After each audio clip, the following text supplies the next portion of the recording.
Jamal Murray of the Denver Nuggets went down with a very bad looking left knee injury, and this one was very concerning because as soon as it happened, we saw that he was in a lot of pain and he was really grabbing at that left knee and would ultimately leave the game. Now, on the actual play that Murray was injured on, we saw that he was driving to the basket, and as he was driving, he would jump off of that left leg, but as he jumped off his left leg, we saw that his left knee dove inwards.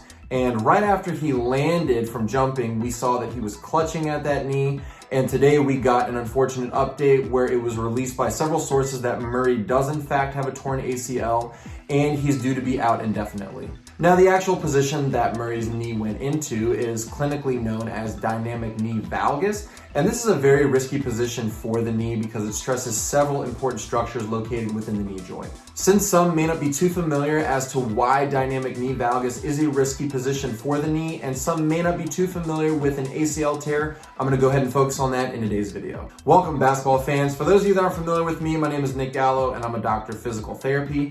And with this video, I'm going to take a very close look at Jamal Murray's most recent left ACL tear against the Golden State Warriors. First, I'm going to start the video off by showing the actual play that Murray was injured on so that we get a good visualization for his exact mechanism of injury. Then I'll go over what exactly dynamic knee valgus is and why this is so risky for the knee. And finally, I'll go over the different grades of ACL injuries and what to expect moving forward. If you like today's video and you find it informative, please hit that thumbs up and subscribe to the channel because I will be making more videos in the future regarding sports injuries, rehabilitation, and other physical therapy related content.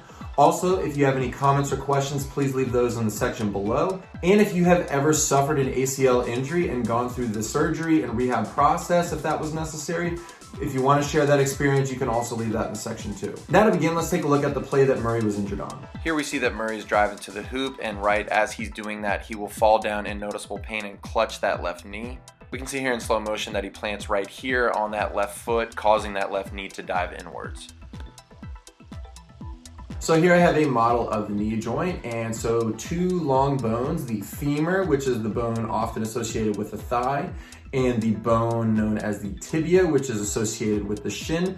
Those two are going to come together and form the knee joint. Now, in the knee, we have four very important ligaments, and I'll go over each one of those. The first one, which is the one that is clinically relevant in this case, is the anterior cruciate ligament, or the ACL for short, and that's located right in through here.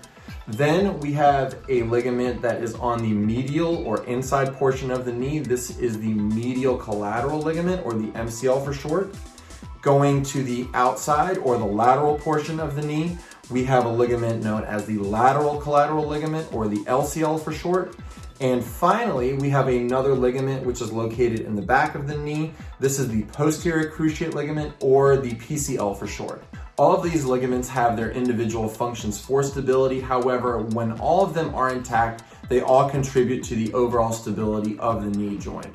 Now, there are two other very important structures, and they are the two menisci right in through here. You have a medial and a lateral meniscus. You can think of these as shock absorbers. These prevent both the femur and tibia from rubbing on each other bone on bone.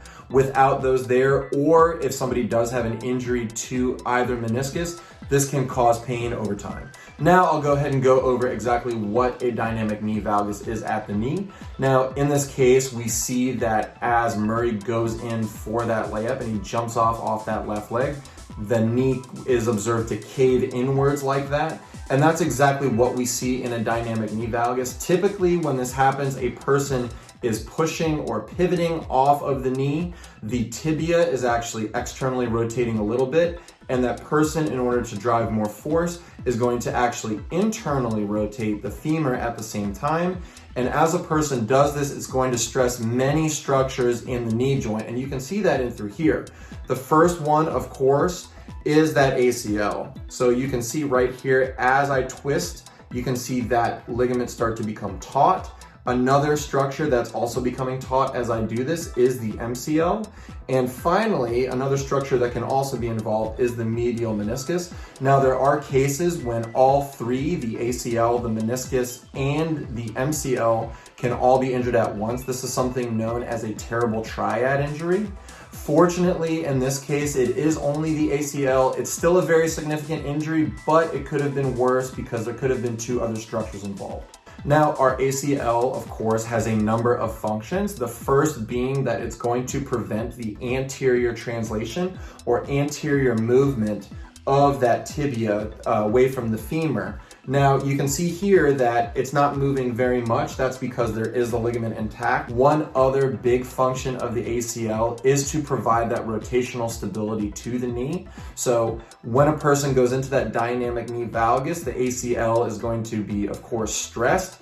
It's going to work to stabilize it rotationally. However, if the force is great enough, which it was in this case, then that ACL can rupture. Now, there is one test that we can do in order to help build the case and determine whether or not a person most likely has an ACL tear, and this test is known as a Lachman's test.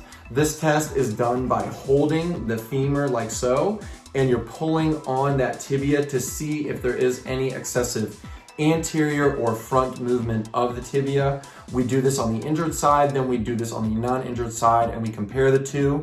If the injured side seems to have excessive movement compared to the non-injured side, usually this will point us to believing that the person does have an ACL tear. However, the gold standard, of course, is the MRI. As of right now, we know, unfortunately, that Murray does in fact have that ACL tear, and there is actually a grading system for ACL injuries, and they are grades 1, 2, and 3.